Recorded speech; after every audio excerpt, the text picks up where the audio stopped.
Okay, so we're talking about, in this panel, I'm going to get our guests to introduce themselves. We're talking about the best-in-class omni-channel customer experience, but actually I think what we're also talking about here is often neglected ways of driving additional revenue through two key channels. So Barney, do you want to introduce yourself and tell everyone who you are and what you do? Sure. Hello, everybody. I'm Barney Willis. I am responsible for beauty at a company called Pattern. Nobody here, I'm sure, would have heard of Pattern. Has anybody heard of Pattern? Oh, there we go. There we go. We're is anyone using Pattern for Amazon? Excellent. I was actually sat next to this lady as well and had no idea.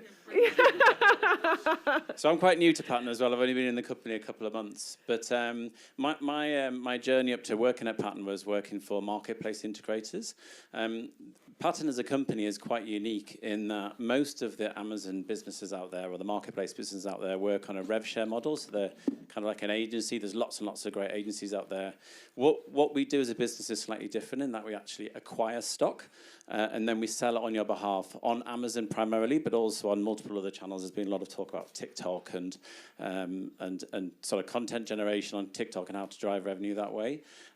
So we actually buy that stock and we're very successful with it. And unlike most people who sell on Amazon, Amazon actually really love us, which is one of the key reasons why I came to the company. So we've got to a great position now where we're #1 seller globally on Amazon. So we sell more product than anyone else globally on Amazon. And then we've also got the accolade of being the company that generates the best return on ad spend as well on Amazon. So. Wow. It's pretty cool. That's really good. Molly, tell us about Penny Black. Yeah, well, first of all, any Penny Black customers in the room?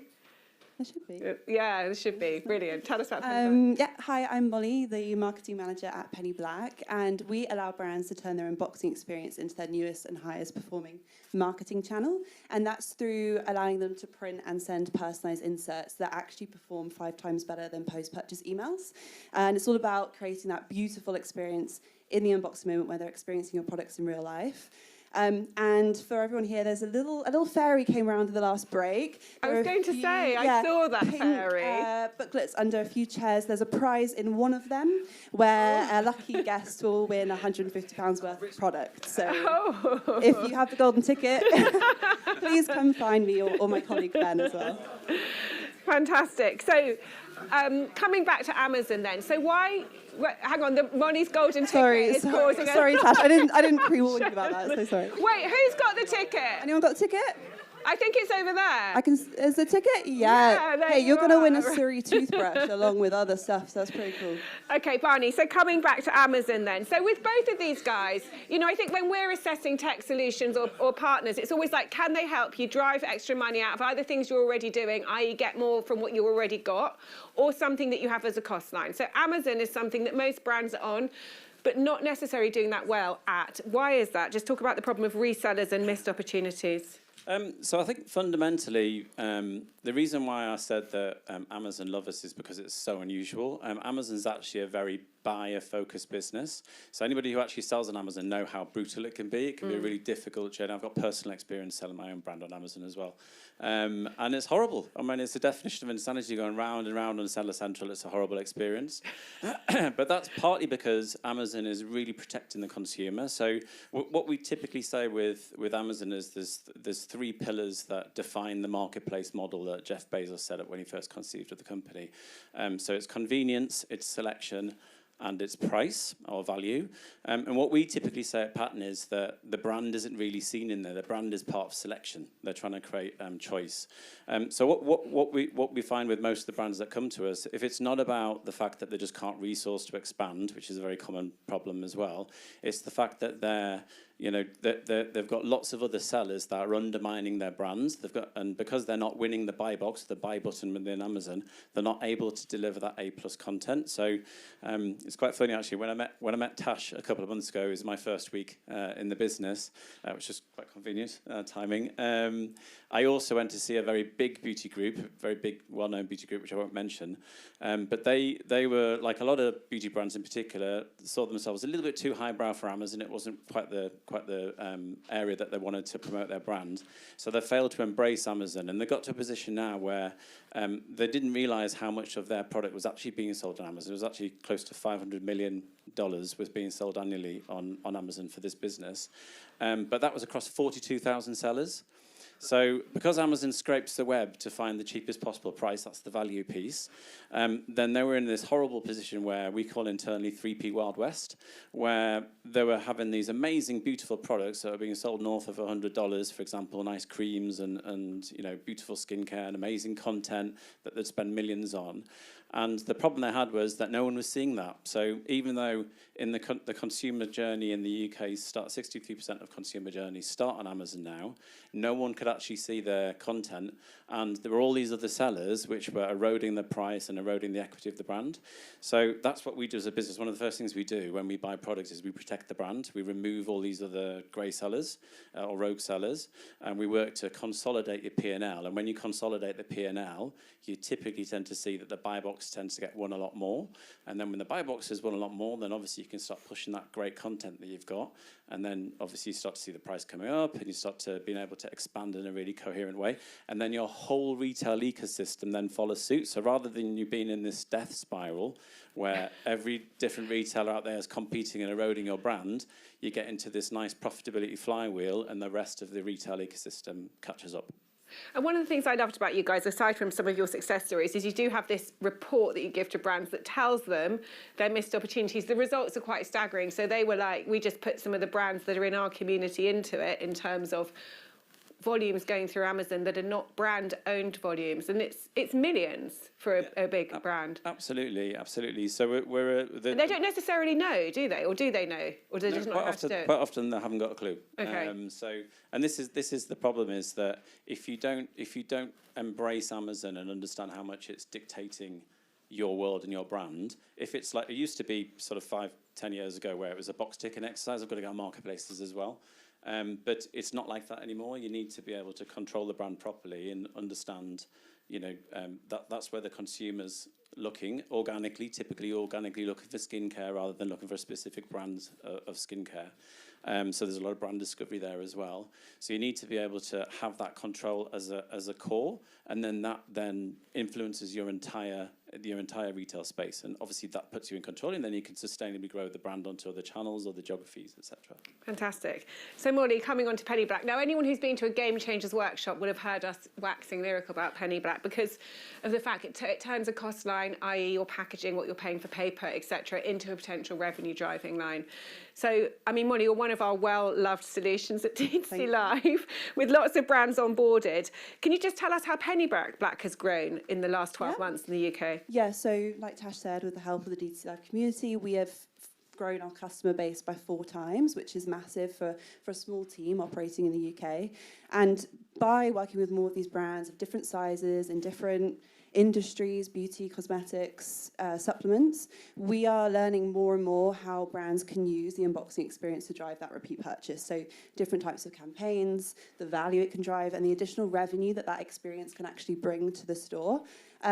And it's a brand new channel, right? So brands are used to driving extra revenue through email and SMS, but then you go, hang on a second, like I send thank you notes in the unboxing experience, is that enough? But we're going, well, no, like you can track that value, track the return on investment, and actually seeing that revenue come through this, what was originally a cost line. And some of you have got the pink pack. I know there's some of them around, I can see them. And that's an example. Hold it up if you've got one.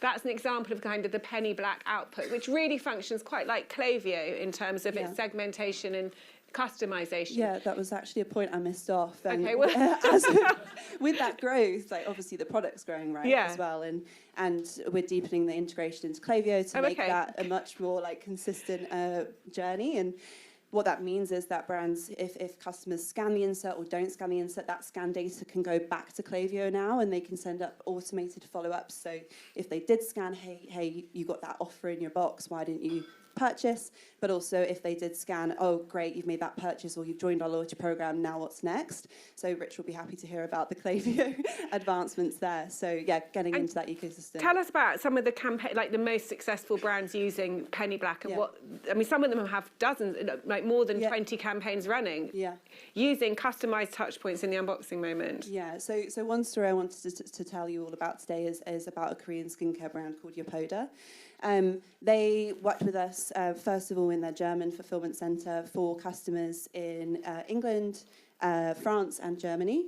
And in their logistics center, they understood that they needed the thank you messages in the unboxing experience, and they had hundreds of different inserts in different languages that weren't automated or personalized, but the pick and pack team had to kind of try and guess and match the right insert to the right order.